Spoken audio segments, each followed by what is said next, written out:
Hello friends, এই যে তোমরা দেখতে পাচ্ছ পয়েন্টটা ভিডিওর প্রথমেই তোমরা দেখতে পেরেছো। আর এই যে কলটা এখানে থেকে কলের পয়েন্ট থেকে আমি টোটাল লাইনটা আমি টানবো। এটা হচ্ছে বেসিনের লাইন এবং বেসিনের আউটলেট পয়েন্ট।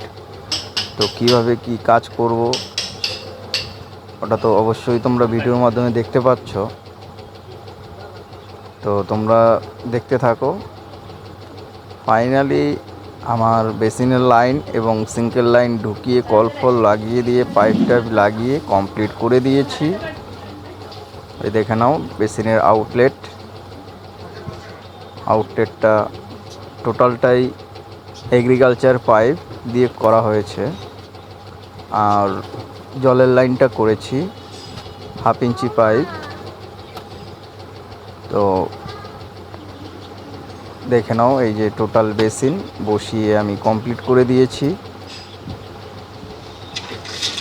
জলও চলে এসছে, যেহেতু চাবি খুলে দিয়েছি জলটাও চালু।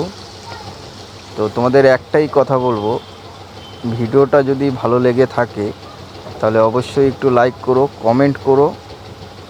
আর এরকম ধরনের ভিডিও পাওয়ার জন্যে আমাদের সঙ্গে সাথে থেকো।